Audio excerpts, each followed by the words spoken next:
So the aim of cultivation is release.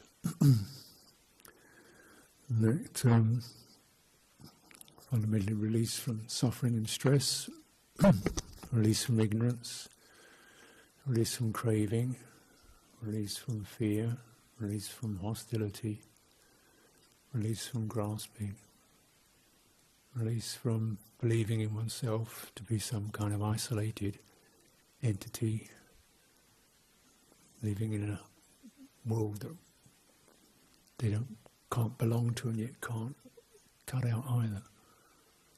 Very weird situation to be in. But that's what sense consciousness does.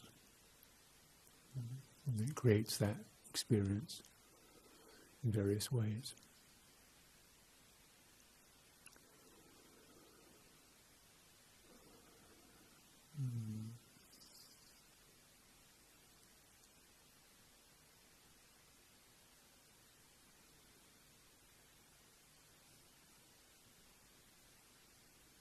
Sense consciousness, including mind consciousness, mano-vijnana, it's a sense consciousness, which is actually one of a key player, because it's that which really locks the door.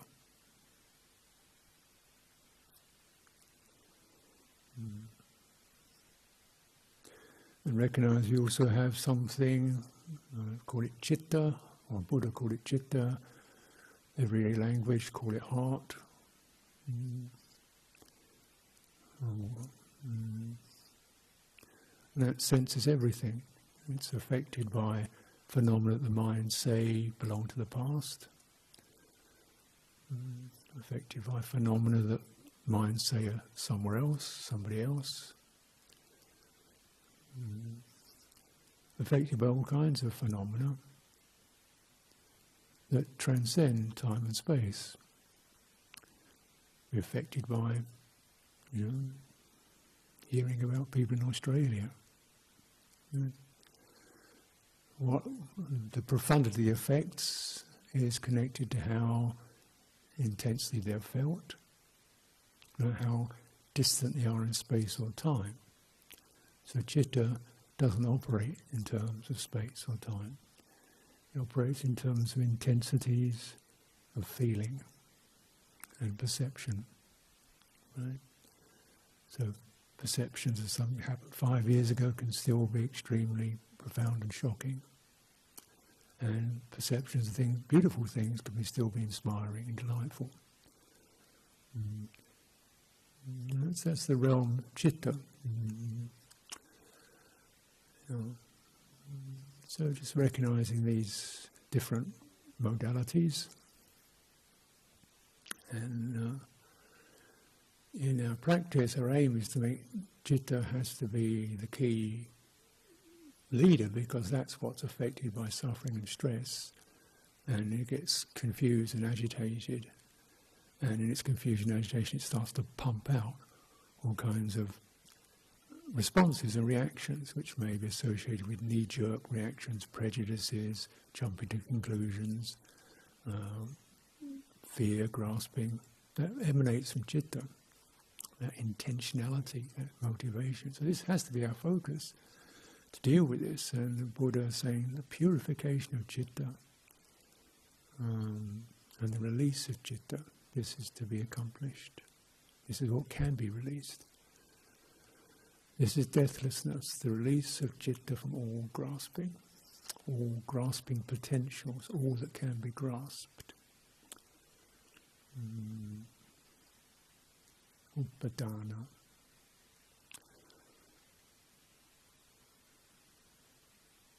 So this has to be the leader, or a central concern, which we kind of put the other senses on hold. Well, maybe so. And particularly the mind consciousness, maybe so. That's what you're telling me, but...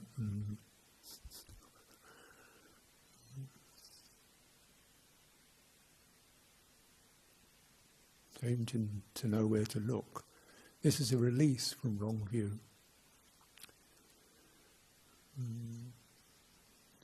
Wrong view is, there's nothing given, nothing offered, no heartfulness in our life. It's just Nothing can emanate from that heart pace of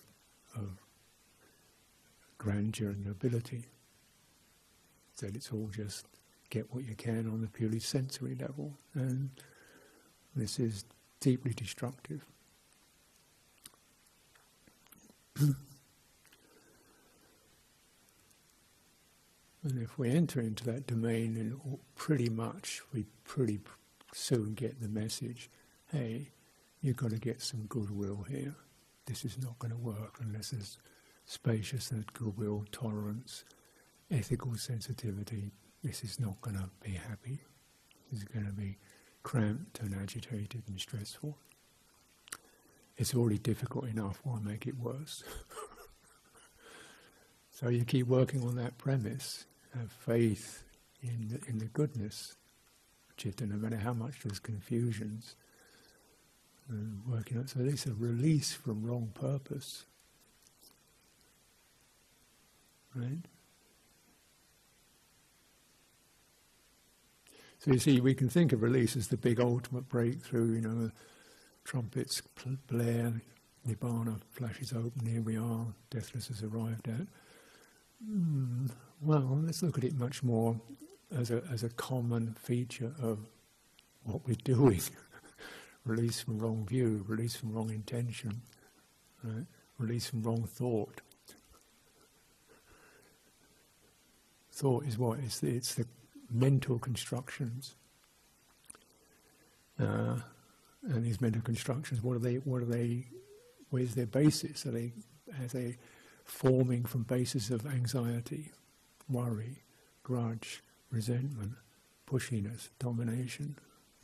So look at the ethical, the senses of what one's thinking about. Are they just aimed at kind of distracting? And if they are, why? Be sympathetic to it. What is it that one can't manage to be with? Why is it? And be sympathetic to that. Be heartful about that. Be kind to yourself in that. Be firm with yourself with that. Be heartful. It doesn't mean just be sentimental.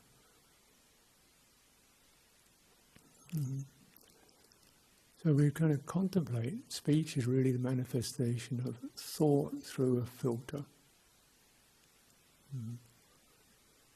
And so being silent, we begin to contemplate or acknowledge the movements of thought.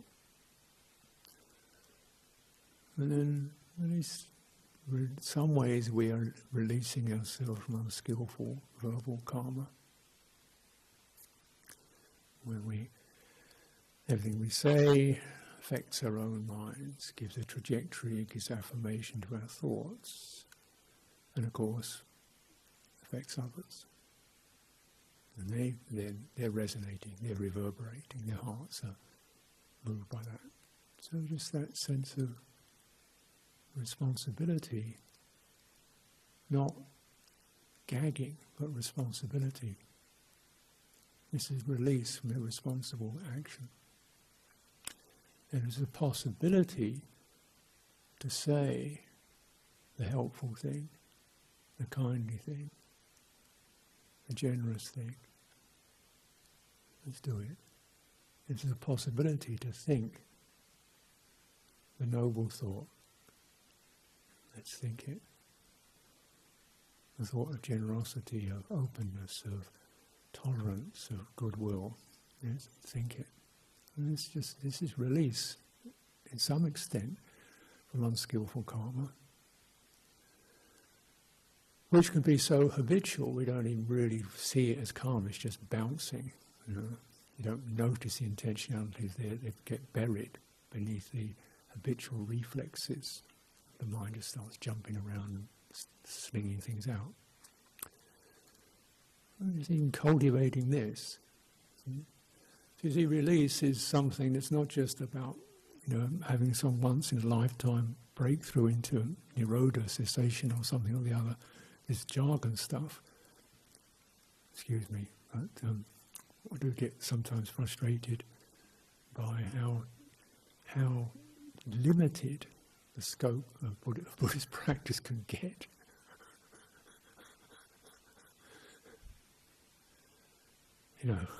Nothing else counts apart from this Nirodha moments that occur between one mind moment and the next. Yeah, but that can happen, but is that it? What are we doing the rest of the time? And you see the possibility for a beautiful, enhancing life that actually is taking release as its theme. To be cultivating it on all levels. And naturally, when we come to right thought, it's rather tricky. Right intention can keep reminding oneself and coming back to right thought is tricky. Because so much of it's just reflexive, reactive. Therefore, we say, then you meditate. You sort of contemplate and try to find, what do you find? You go into your body, because the body, you've got some basis other than the mano-vijnana to refer to, that your heart also can tune into. Heart listens a lot to thinking,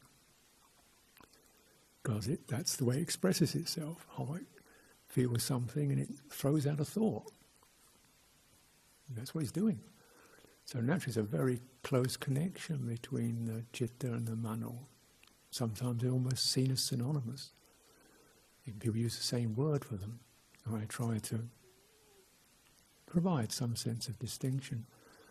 But then citta can listen into the body too, because again, that's part of what it receives. The impulses of fear or rage or nervousness the body triggers. Because that's also the way the citta signals. If you're frightened, body closes up. So there's a very strong feedback loop between the body and the internal body, the body's energy system, and the citta. And so we can see this in obvious circumstances. You feel joy. What happens is you tend to find energy rising to your chest and face. Feel despair, tend to find yourself sinking down. You don't say, I got really lifted up by despair. Why do we use these terms? Why do we say, I'm down? Down where? Look like the same height. It means your energy is sinking. You're down low in your body, probably around your lower chest somewhere. Feeling high, it's all coming up into your face. And then you're balanced, I'm feeling in a balanced state, you've probably got a pretty good whole body experience. And that's considered better than high. Because then you're actually much more openly, equanimously, evenly receptive. But that's that middle tone that calibrates or defines the middle path. We're not that excited or jubilant.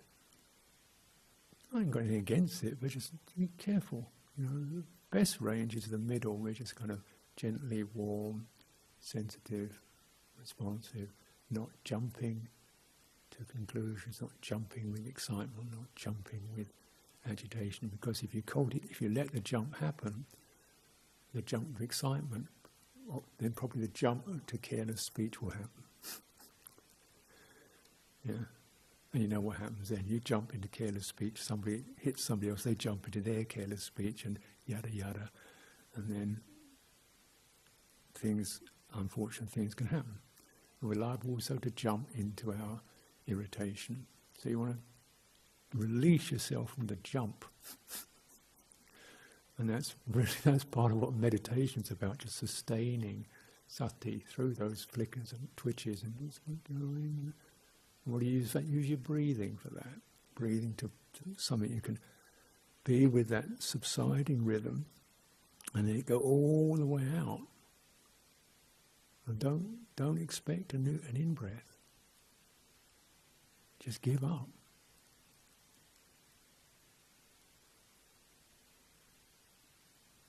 And the in-breath comes.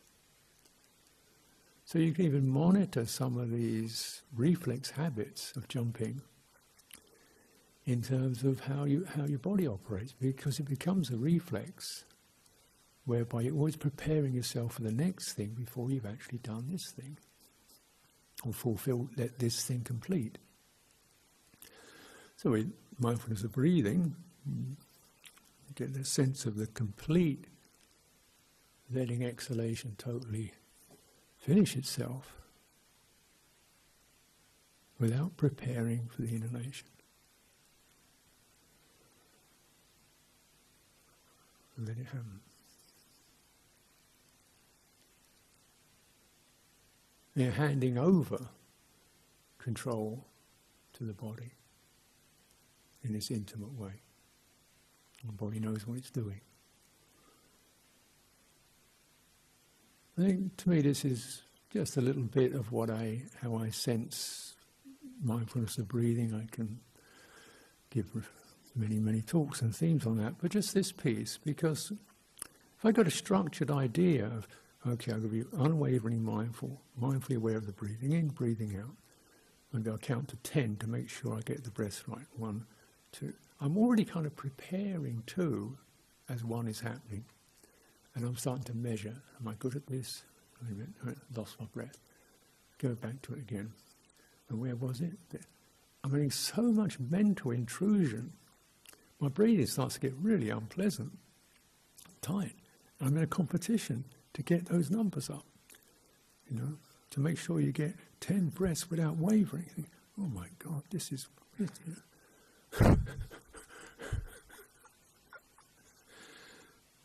And then you go, which part of you wish you focus on to get that right place? And just stop it.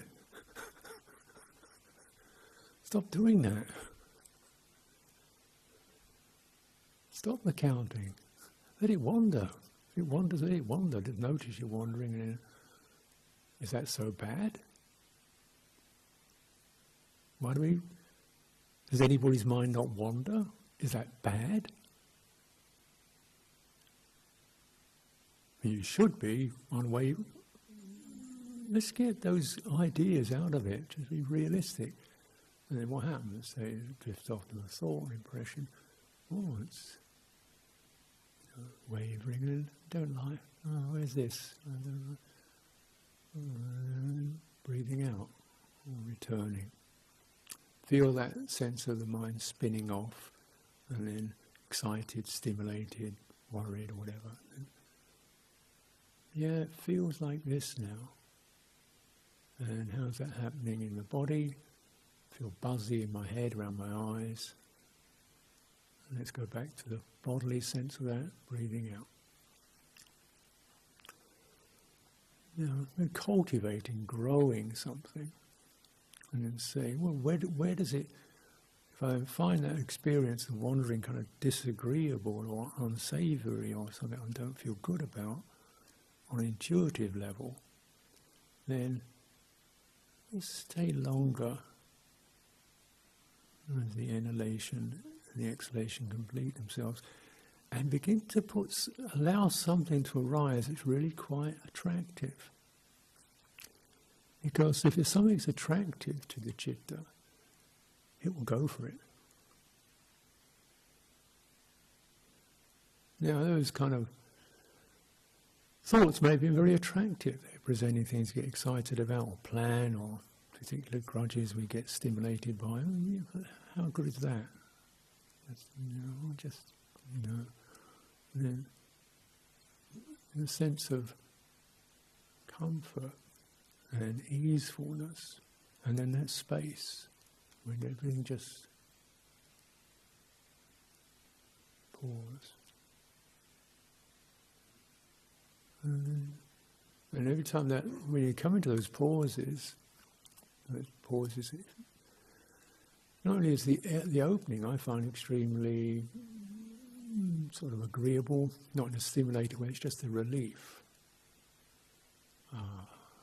And then everything is freshened up by that.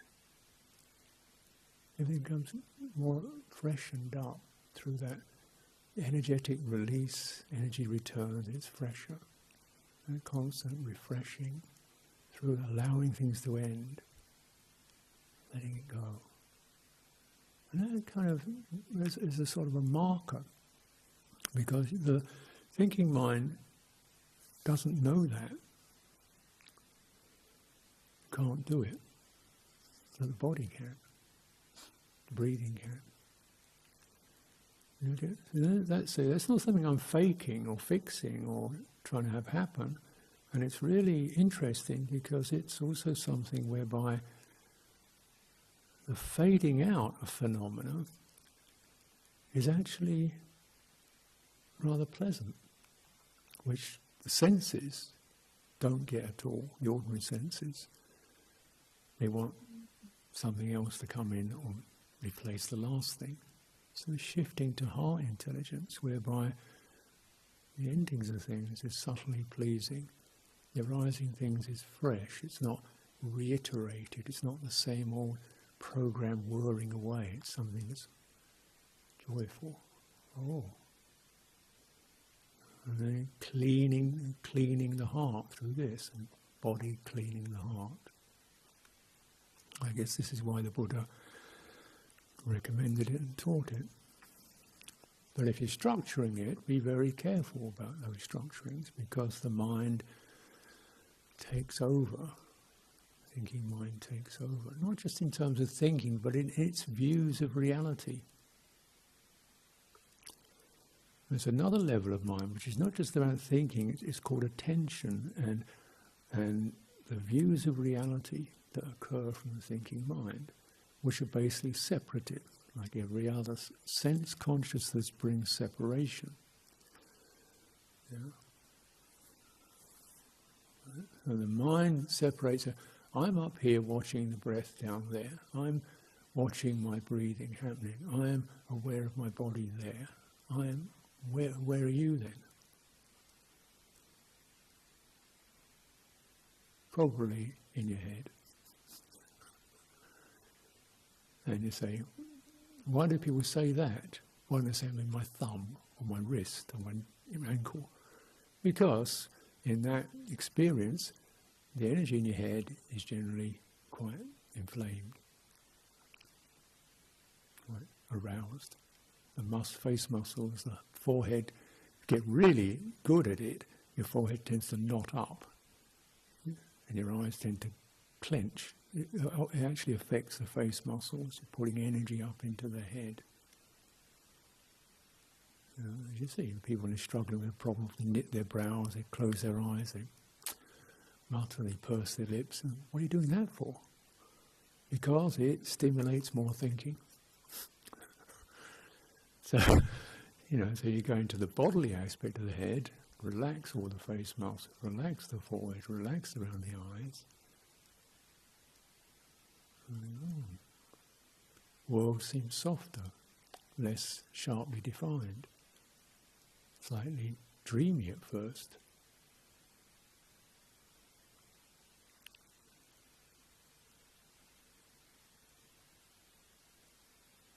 Things arise in a much more wave-like form. They're no longer separate packets. There's fluctuations and you feel them.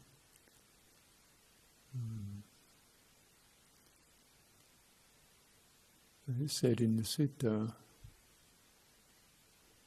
the arising of attention is the arising of phenomena. With the ceasing of attention is the disappearance of phenomena. So if your attention relaxes and softens, you don't get so much that sense of like one thing after another. Pop, pop, pop, pop, pop. You're much more entering into the heart territory where things are fluctuating and merging. And that area, which can seem confusing, disorienting, is to be cultivated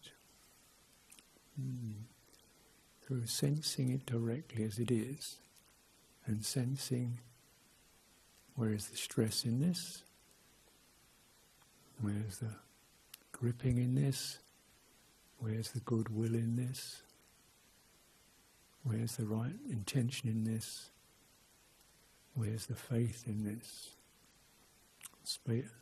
faith, trusting it, and goodwill, soothing it, steadying it, comforting it, not pressuring it. You know, really primary and essential cultivation, whatever your object is. So what I'm trying to present is relational potentials that move beyond when we're sitting still or in a group retreat. I'm trying to move them into ways in which we relate to life as it's happening, because it's all going to come in through those senses, of which the mind will be the dominator. The mind will tell you what to look at. The mind will tell you what it looks like. The mind will tell you what it should be.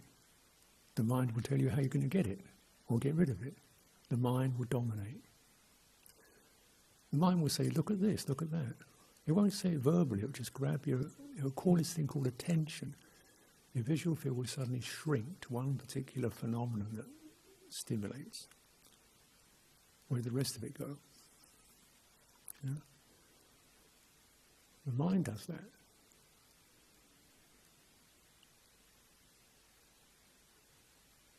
Which, of course, we can make use of, but to be controlled by it. So we go tunnel vision, preoccupied, and worse. Not only to tell us what to see, it begins to interpret what we see, perceptions. He's like this, she's like that. Really? Have you asked them? Do you know that person? Have you related to them not just as some object in your mind that you have to deal with or make something of or figure out, but just what's happening? This is cultivation. Not just what we see, but the way we see it. And how dreadful that can be. You know, we look on the broader level of human experience. You know, when there's Europeans went to America, for example, all the indigenous people were seen as savages. Because they didn't read the Bible, they didn't wear trousers, they didn't speak English or something, I don't know. Savages. So, objects. Not like us, object. Not like us, interesting. Interesting, could learn from this. Interesting, could learn from this. Curious, wonderful. Not like us. Oh, that's interesting. I wonder what's happening there. But not like us, something inferior to us. Because, you know. And then the horrors of brutalization that occurred through that. Same thing in America, in Australia. Colonization. Not like us, brutal savages, objects, dominate, exploit, exterminate. And quite willful. Take their children away from them and make them into white people. You know, and so-called civilized, intelligent people with clear minds could construct such a horror. And, you know, there's a whole story there which you can consider, but why do people do that? Because of the mind. Because of loss of heart. No, you say, oh, bad people. No, well, no, look, just like you and me. It's more the thing we should remember. Same problems as you and I have, same blind spots. Led by the mind, I form opinions. See people as objects. Then begin to see myself as an object, called myself. What is that? memory, a way of reviewing experience, self-referencing, a way of reviewing experience according to some, I don't know, template of what it could be or should be or want it to be. Something that can own things and have things and be permanent and lasting and in control and never have to give way to anything else. Is this, this way of reviewing experience, the internal experience. It's not an entity, it's a habit.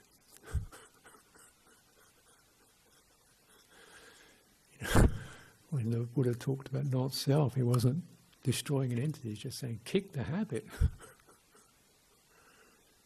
Because can any of those references, that it be solid, permanent, unquestionable, final, or annihilated, can any of those be held as true?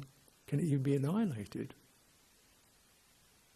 So it's not an entity at all, it's a series of habits that can be soothed.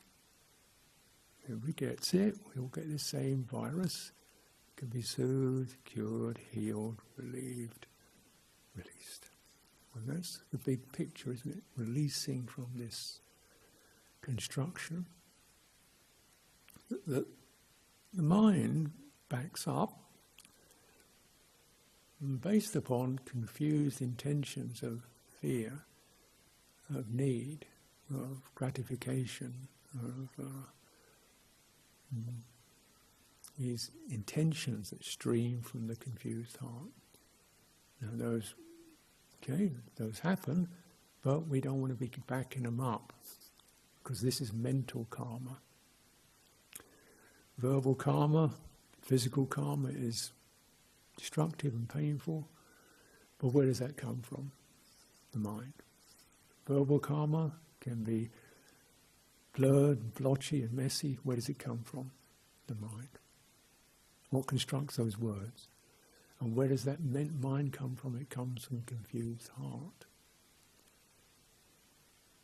So then,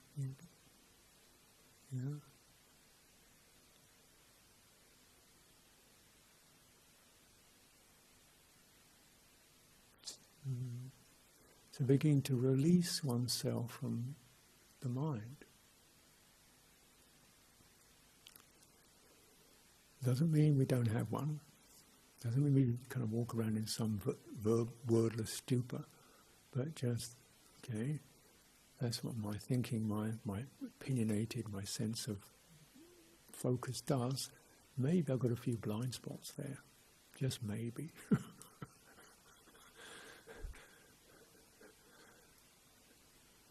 And whenever we get an attention, and the sign is, whenever you conceive of anything as permanent, lasting, self, you're in trouble. There's a blind spot. And we do it internally, we do it externally. I conceive of, she's that, he's this, he's one of those, he can never be this.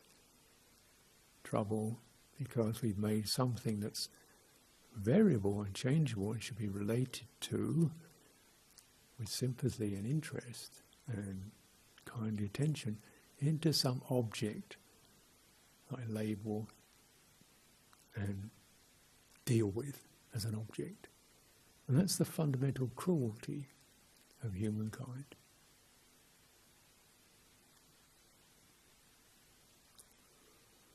The withdrawal of sympathy. That's the basic cruelty. Once that act of cruelty has been done, there is nothing terrible that a human being will not do to another human being. Once that withdrawal, once that objectifying has taken place, then basically open opportunity for cruelty. And clearly, look at history, look at the world, definitely clear as daylight. Where does it begin? Is it those bad people over there? Nope. It's these people here. It's what I do, or what happens if something in me grabs hold of a fixed view. So these things can seem like subtle and esoteric, such as view and perception. We're looking at the roots of what binds the world and binds our own hearts into actions, so we don't even acknowledge the brutality. Because if things are just dead objects, no problem. I can eat oysters alive, that's fine. I can throw lobsters into a pot and boil them to death, that's fine. And you actually get it. How gobsmackingly awful to commit such pain-inducing atrocities on fellow creatures. Yeah. They're just objects, it's just meat on legs.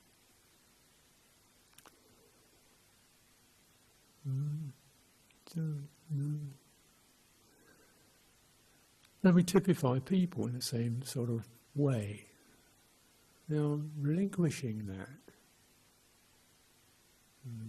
making an effort to just allow ourselves also to not be an object of, the good monk, the wise nun, the totally competent abbot, whatever, Not just to be that, to release ourselves from those possibilities. Doesn't mean we can't do good, just I'll do the best I can according to what my heart senses, and I'll also recognise probably a few blind spots here. Help. I ask for your compassion. Seems a much wiser option than just I'm trying to be perfect.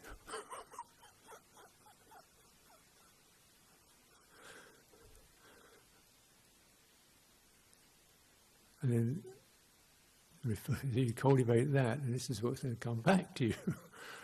Because it's cosmos, which you can go from the trees, the oysters, my own body, you and community life, Sangha. It's all interconnected. It's the conditioned realm is an interconnected cosmos, and what you do in one area of it resonates across the whole field. Sense consciousness says it's different, isn't it? He's over there. Visual consciousness, she's out there. Mental consciousness, oh, he's somewhere else. So in our practice, we even, revere people who have passed away with gratitude. They don't have to be dead. Finished, end of. The resonances are still here. And that sharing of blessings. Just to keep their perspectives.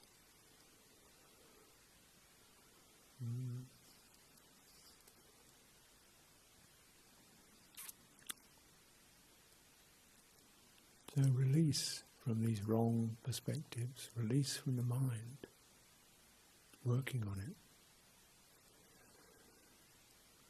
It doesn't mean, release from that means what else? Then what arises by itself is something else. And that's the beauty of this realization process. You don't get anything. Things start to reveal themselves. You let go of what's confused and separative and blocked and obscured and fallacies. Truth starts to speak. That's the beauty of the human condition. In some ways it's always potentially there. And we all work on our bit of ignorance, the one that's happening for me. So you don't have to know a hell of a lot about Buddha Dhamma in your head. You can get the basic sense of ignorance, craving, grasping, self-view, okay, and when's it happening, and realise any of it. You want to check those habits and pause. Appamada, pause, be heedful. Heedlessness is the path to death. Heedfulness is the path to the deathless. And what, we might think, what's that then? The Buddha is supposed to have realised the deathless. Well, he snuffed it. He didn't do very well, did he? That was a big con. No, the sense consciousness, of course. What we can discern in terms of sensory consciousness, that definitely, that's called death. What happens in the heart? What is death in the heart? What does that feel like? Yeah. Loss. Sign of something was there, isn't there?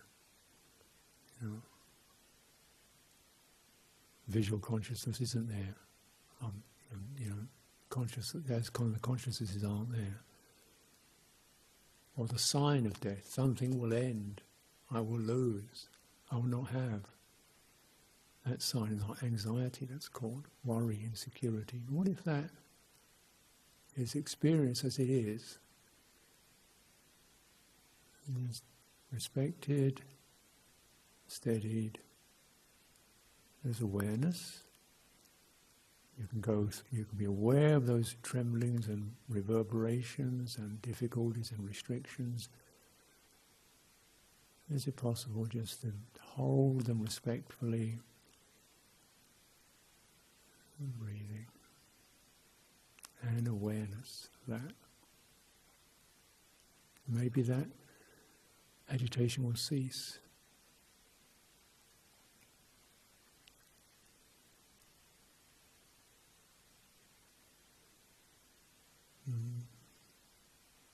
And when this physical form dies, we'll see. Certainly the Buddha's understanding was that citta doesn't die.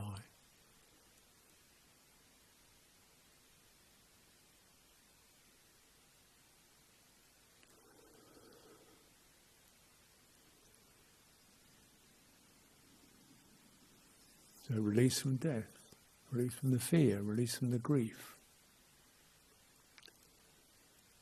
Release from the holding on to what can't be held on to. This physical body can't be held on to. Training is to understand that.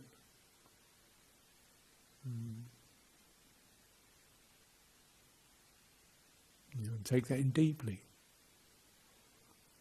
This visual appearance is really not worth making much of a big deal out of. The physical vitality, useful as it is, isn't going to be there forever. Can you be aware of your physical vitality and your dwindling of it? Getting used to that. Comfortable with that, it's okay. Sensing in myself, 73, it's not 25. It's there, vitality's there, but it's not what it was. Sometimes it's just really flat. I can think, get it going, whip it up, get going, put more effort in. It's like this now. Just bearing attention, holding on to that, and holding the body. What's suitable. Learning to live with low energy, rather than, I can't practice. Can't practice. Well, you can't practice with low energy. What are you going to do when you're dying? If you can't practice then, what's your practice been about? Because you can't be mindful of some point in the end of your nose when you're dying of kidney failure. Well, what's the point of that? But if you learn, pain, physical sensations are this, fear and agitation is this, sense of loss and anxiety is this, and learn to manage it, and open around it. You don't like it, nobody likes it. Get used to that. Quite a few things I don't like. So getting beyond these barriers that we generate and create instinctively. These are not decisions, these are getting beyond even the decision making, volitional, but actually something quite inbuilt. And this is the true deepening, to be with one's pain, open around it, rather than just bear and contract and tighten around it. It's not easy, but if you build up these other releases, it's going to be much more possible to cultivate this very immense transformation, fearlessness, free from sorrow, grief, lamentation and despair.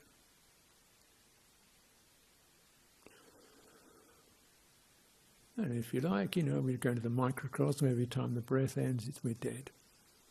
Every time the in-breath goes, get used to it. That's the end of that. Like it's never going to happen again. You get used to that. Get familiar. That's safe. It's actual. It's true. It's real. And nobody fails at dying. We all do it. And so we practice that. Death of expectation. Death of result seeking. Death of progress. Death of failure. Death of these structures that we instinctively create or get instinctively created. You take your walking, for example. Look at how one instinctively structures that. For most people, walking is a visual experience. Not really much of a body experience at all. Because walking is about getting somewhere. So in the mind, that's basically a mental experience. Got to get on with something. Visual experience, where am I going? Part of it, but actually those systems can't walk, can they? They can tell you where to walk and where you want to go and look at visual objects, but they can't actually do the walking, can they? So when we do what we call walking meditation walking means you just drop the where to go in terms of space. That's a visual experience, it's a mental experience, and backed up by the visual consciousness. None of those can walk. Where you're going to, you don't know yet, because it hasn't arrived. But you know there's space in front of you. You can sense that directly. Otherwise, you will not walk. No matter how many messages you get in your head about where you're going, no space in front of you, there is no walking. So let's get down to the basics. Space. Experience space in front of you. And you can move, and your body can move through that. Where you're going to, you don't know yet. You can imagine, but you don't know. So you're sensitive. No expectation. And then the next thing you begin to aware of, you're leaving something. Your foot is leaving the ground. You're leaving behind that which was known.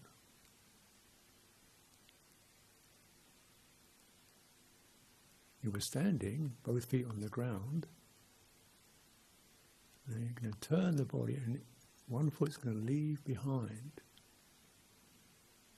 and move into the unknown.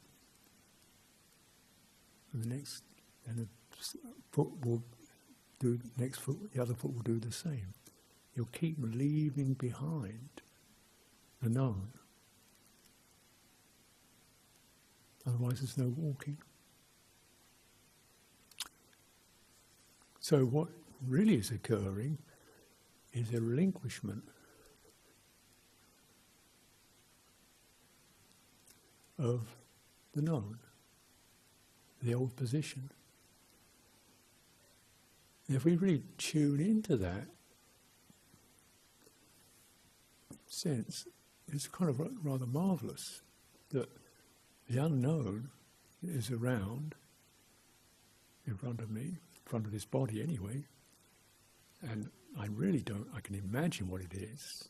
My eyes can tell me what I see, but I don't actually know what feeling is going to occur. The body doesn't know. It only knows what it feels, and it feels space. And that's kind of exciting. I love space. I love it. Everything comes alive in it. The known, I just get bored and frustrated by it.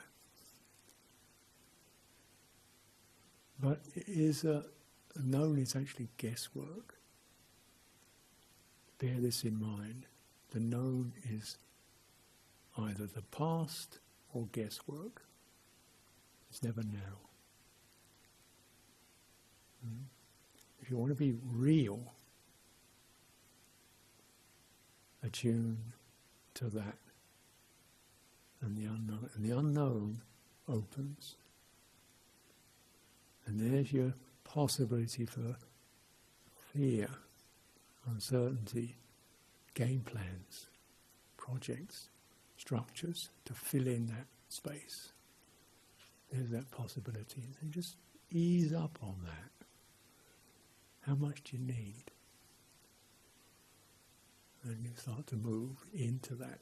And what your physical body's doing is pretty straightforward, but looking at the psychologies of walking, what you can do. And if you don't, my opinion, I can only talk about what comes to me. If I don't do that, I just get bored walking up and down. It's like a jail sentence, plodding up and down, and all this going on for plod, plod, plod, plod, plod, plod, plod. Once you've done one plod, you've more or less done them all. You know, it's the same thing, plod, plod, plod, plod, plod. Big deal. What's the point of that? You know, I'm trying to ramp it up a bit, like really get those feet, sensations in the feet, touching the ground, the next one. But come on, I'm not interested really. But if I'm psychologically shifting from that structured idea into, I'm leaving behind, I'm moving, there's movement occurring in space. And it's rhythmic. There's a fluidity and a rhythm in that. That's also I've got some energy and some power here. There's an animal here. There's something animate. There's living, vibrant, sensing, balancing, keeping this body from falling over. Wow, there's that and the space. And it's using that, my practice anyway, using it as a model to release the constructions of time, place, identity, aims, should do, trying to get concentrated, deal with this, and just stop that noise.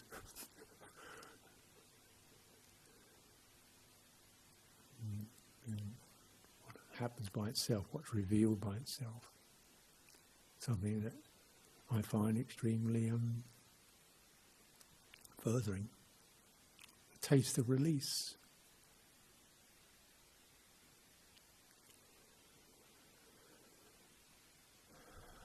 You know, you can't do this sort of stuff for 48 years without either getting bored out of your mind with it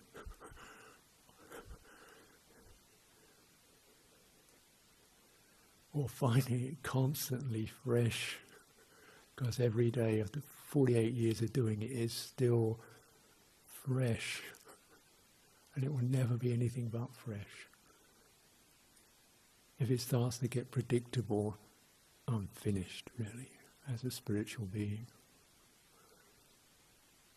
How do we turn to that? The release from the future and the idea, even ideas of whatever one constructs. Possibilities for release. We recognize in our certainly experience, some stuff just sticks. It sticks and sticks and sticks and sticks, and stop it, sticks. You know, little agitations, tenseness, nervousness, you know, bubbling stuff I can't quite manage. Well, release the expectation that you're going to deal with this. Release yourself from the pressure of trying to feel whole and vital and bouncing alive and totally sorted. But just, really just, it's not there. And you start to, some things are not ready yet, not cooked yet. It hasn't, there's a lot of karma. You don't think it's karma, it's just me doing stuff. No, it's mental karma. And the karma of being arising in a context which is extremely saturated with greed, hatred, delusion. Sorry. Not only, but certainly there's a lot of that around. So what do you think is going to happen to the heart? It's going to get a bit twisted and it's going to close down, and it's going to shut down, it's going to grasp, isn't it? So that stuff just doesn't ease up that easy, particularly when it's about defence policies. And these people get structured in as sort of thin-skinned, sensitive, because stuff hasn't properly been fed and nourished. We get sensitive and thin-skinned and lose confidence and don't feel welcome, don't feel worthy, don't feel loved and all this kind of stuff. This is kind of what happens for people from defective contexts they arise within. Therefore there's going to be quite an amount of fear and closure and mistrust, and that would project it out. I don't trust her, I don't trust him, I don't feel comfortable with these guys, That's what happens. So how do you get past fear? Fear says, don't move into the unknown. It's terrible. So you don't. Hold the closure. Fear says, it's bad out there. Don't open up. So you can keep closed. Sooner or later, you've got to have the act of faith. Say, I don't want to live with this anymore. I'll just move out an inch. I'm going to go into the water. I can't stand on the edge the rest of my life. I've got to go into the water. Whatever. I just can't live in this state of contraction. And start to inch out. Please trust your body. Trust your breathing. Trust the space of walking. And cultivate like that. Begin to recognize the freedom from that contraction and compulsion. This is where I want to go. I don't know how to do it, but I trust this sense, if deeply cultivated and taken from this seemingly microcosmic level of meditation into something much more broad-spanning. I'll trust the future because I don't want to live in fear of it.